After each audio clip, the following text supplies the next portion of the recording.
Hi, English 9 Honors. Today is lesson 2 for Romeo and Juliet. We are going to finish Act 4, which means we are going to read both scenes 4 and 5, but they're both really short.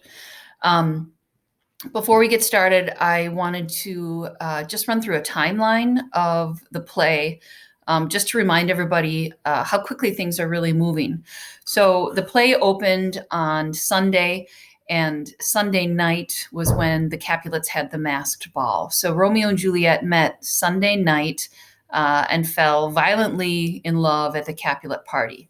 It was in the wee early hours of the morning, early Monday morning, that Romeo and Juliet, in that famous balcony scene, agreed to marry each other. Romeo goes off. Friar Lawrence says, "Yes, I'll marry you guys." And so sure enough, Monday afternoon, less than 24 hours after meeting, Romeo and Juliet get married. After the wedding, Juliet goes home, but Romeo goes to the social square of Verona, Italy, to hang out with his friends, and that's when all heck breaks loose. Tybalt kills Mercutio, Romeo kills Tybalt, and as a result, Prince Aeschylus banishes Romeo.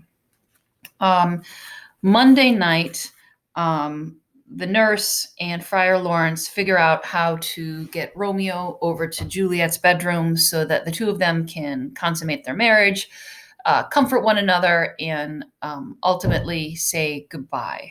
And so that happens Monday night.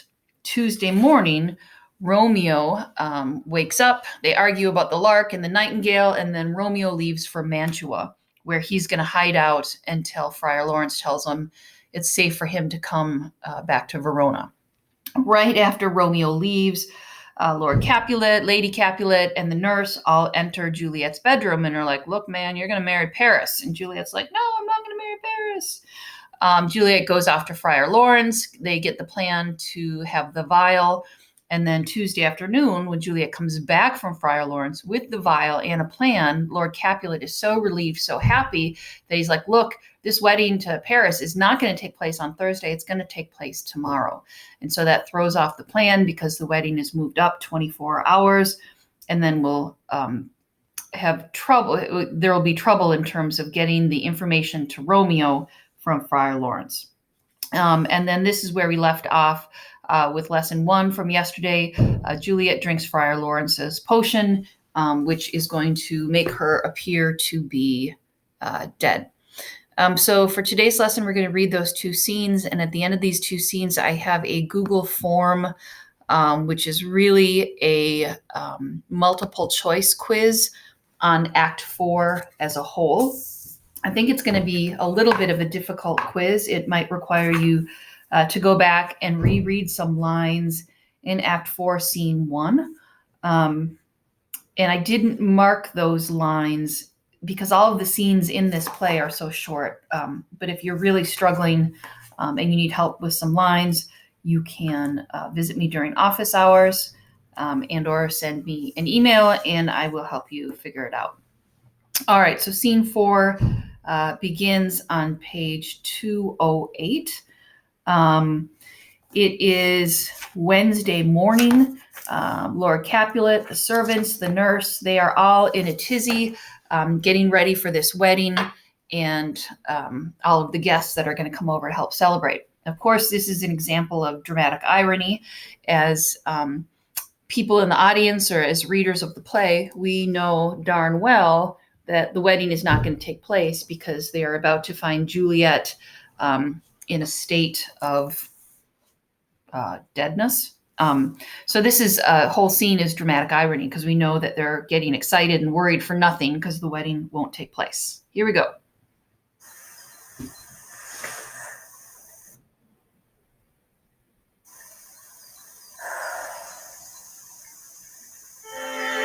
Oh, that was still Juliet drinking the poison. Sorry. All right. Musical interlude before Scene 4.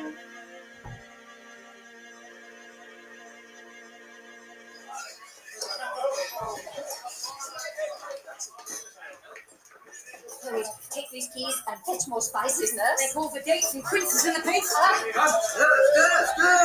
the second hawker's club. The curfew will have run till 3 o'clock. Look the baked meats, good Angelica. Spare not for cost. Go, you hot queen, go. Get you to bed, Faith. You'll be sick tomorrow for this night's watching. No, not a whit.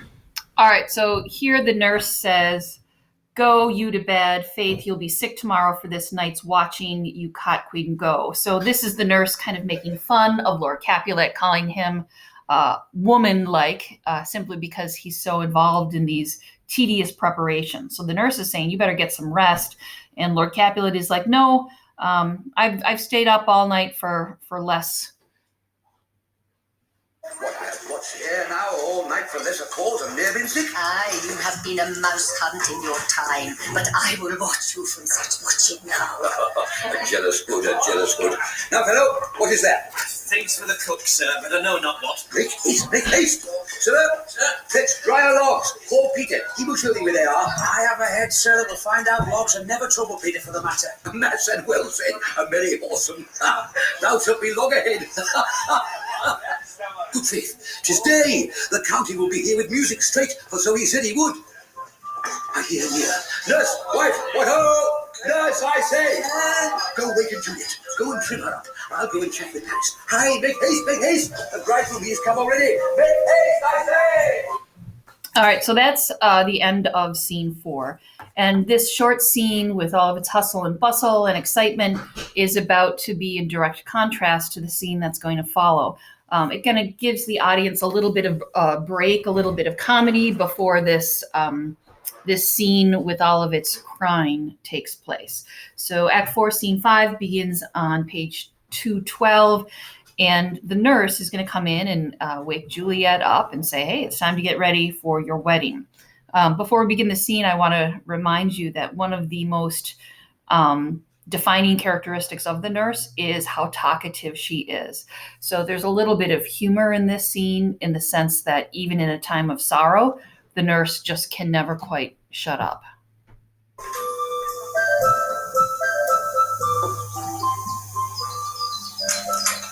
Mistress? What mistress? Juliet? Fast I warrant her she. Why, ma'am? Why, lady? Why, you slug of head? Why, love, I say? Madam, sweetheart, why, bride? What, not a word? You take your pennyworths now, sleep for a week. But the next night I warrant the county Paris has set up his rest that you shall rest but little. There's her body sense of humor. How sound is she asleep? I needs must wake her. Madam! Madam! Madam! Aye, let the county take you in your bed. He'll fright you up in faith. Will it not be? So the nurse is trying to wake Julie up. She's getting increasingly closer to Juliet's bed, and she's about to pull back the covers to help her get out of bed and realize that Juliet's still in her clothes. And so this, combined with the fact that Juliet, and she's shaking her shoulder, it's not waking up. So suddenly the nurse realizes that Juliet is dead. Again, another example of dramatic irony. We know as audience members that Juliet is not dead, but everybody on stage thinks she is. So that's a case of us knowing more than the audience or Dressed the in your actors. clothes and down again. I must needs wake you. Lady. Lady. Lady.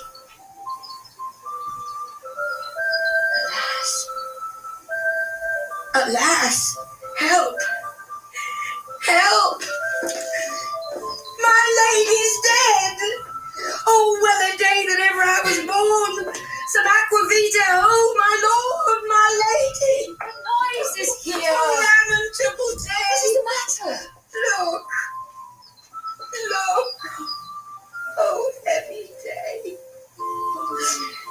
Oh, me! My child! My only life! Revive! Look up or I will die with thee! Help! Help! Oh, help! Lord Capulet comes in. Our Lord is come. She's dead. Deceased. She's dead. Alack the day.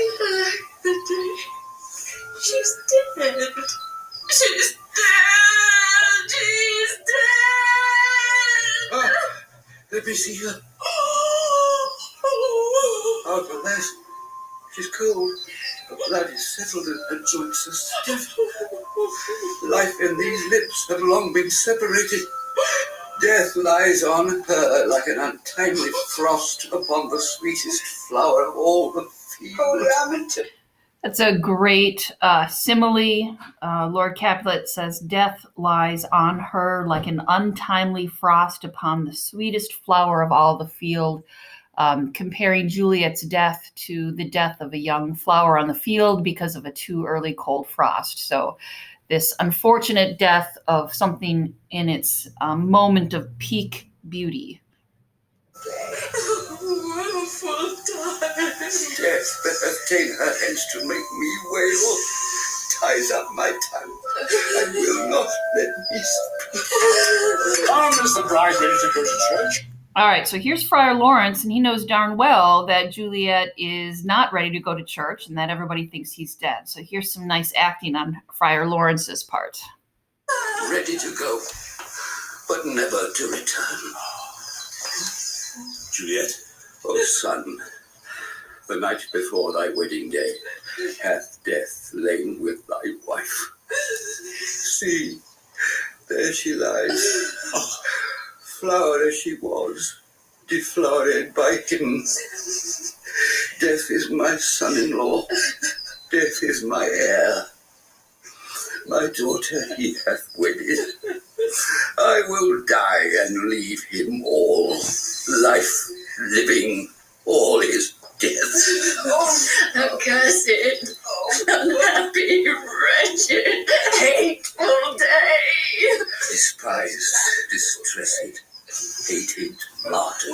have I thought long to see this morning's face, and doth it give me such a sight as This this? miserable hour, the dare-time saw, Come in to the lasting time, labor of why his takest thou pilgrimage. now murder us, the child?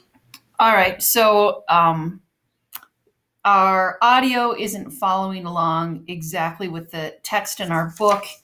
I know the text in our book is correct. I'm just wondering if the director of this audio program, because everybody keeps saying the same thing over and over again, lamentable day, or woe is me, that the director kind of wanted to speed it up by having some people speak it simultaneously. So let's just power through this misstep anyway. Divorced, wronged, spited, slain. Most detestable death by thee beguiled, by cruel thee quite overthrown. Oh child, oh child, my soul, And my loving child, child, dead art thou, but lack my rejoicing solitude, but with and cruel death cast thee from my side. Peace over shame. Confusions. All right, so Friar Lawrence here. I think we're going to get back to normal here. I'm sorry about that. I didn't anticipate that. Anyway, Friar Lawrence is going to say, shame on you guys. We all know, as he's our religious guy, we all know that when you die, you go to a better place. So instead of feeling sad about Juliet's death, you should feel joyful that she's now in heaven with the Lord. And this is Friar Lawrence trying to comfort the family. At the same time, knowing that Juliet's not really dead. Lives not in these confusions. Heaven and yourself had part in this fair maid. Now heaven hath all, and all the better is it for the maid. Your part in her you could not keep from death, but heaven keeps his part in eternal life. The most you sought was her promotion, for 'twas your heaven she should be advanced, and weep ye now, seeing she is advanced above the clouds as high as heaven itself. Oh, in this love, you love your child so ill, that you run mad, seeing that she is well. She's not well married that lives married long, but she's best married that dies married young. Dry up your tears, and stick your rosemary on this fair corpse, and as the custom is, all in her best array bear her to church. For though fond nature bids us all lament, yet nature's tears are reason's merriment. All things that we ordained festival, turn from their office to black funeral. All right, so Capulet's like, okay, you're right. Everything that we were going to use to celebrate the festivities of the wedding are now going to turn to the funeral. So we're still going to need the food and the musicians. And instead of a celebration, it'll now be a funeral. Our instruments to melancholy bells. Our wedding cheer to a sad burial feast. Our solemn hymns to sullen dirges change. Our bridal flowers serve for a buried corpse, and all things change them to the contrary. Sir, go you in, and madam go with him, and go Sir Paris. Everyone prepare to follow this fair corpse unto her grave. The heavens do lour upon you for some ill. Move them no more by crossing their high will. All right, so everybody leaves, and then the last 2 pages of this scene are really of the musicians talking. And the musicians were there. They were going to accompany the wedding and have be playing in the background during the wedding celebration. And this time that Shakespeare is going to give the musicians serves a couple of purposes. First, it gives a break to the audience. You don't want to see people crying for too long, and so the musicians break up that sorrow by adding some humor. But it's also a cold reminder that even when somebody dies, life goes on.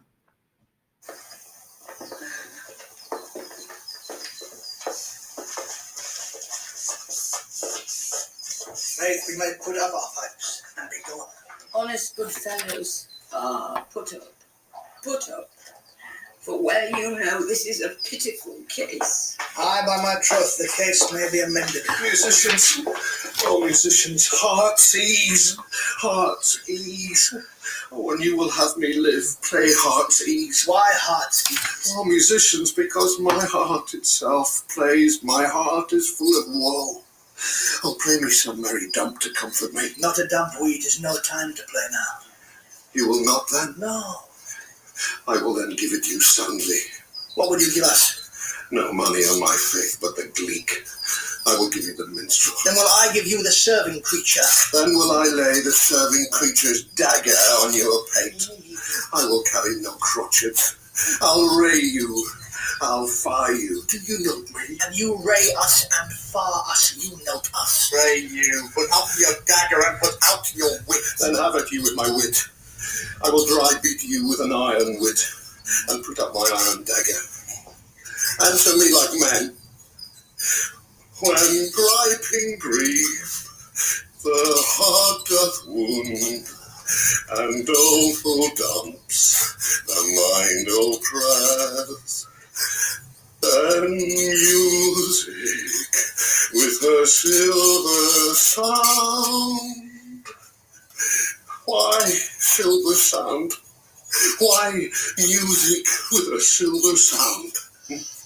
What say you, Simon Captain? Marry, sir, because silver hath a sweet sound. Praise. What say you, Hugh Rebeck? I say silver sound because musicians sound for silver. Praise too. What say you, James Signpost? Faith, I know not what to say. Oh, I cry you mercy. You are the singer. I will say for you. It is music with a silver sound, because musicians have no gold for sounding. Then music with a silver sound, with speedy help doth land redress. What a pestilent knave is this.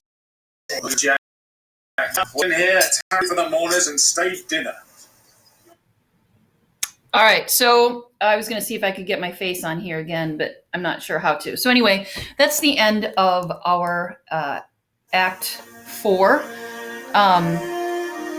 Now, your task for today is to fill out that Google form. There are 14 questions, one of which is your name, and then 13 multiple choice questions about Act 4 in general. For those first 5 questions or so, you're definitely going to want to go back to Act 4, Scene 1, do a little review to see if you can get those questions right. If you're struggling, don't hesitate to contact me. But also just a reminder that it is okay to struggle. Like if you just write down the answer because you found it on the internet or somebody told you that that was the answer, you're getting the work done, but you're not really doing any of the learning or the independent processing that I want you to be able to do, especially when we get to the sonnets. So I would rather you struggle and get a few wrong than just have somebody tell you what the answers are. Just a reminder about, I know that this online schooling is tough and Romeo and Juliet is tough, but that you still want to be strengthening those brain cells. Hope you guys are well. And as always, thank you for listening.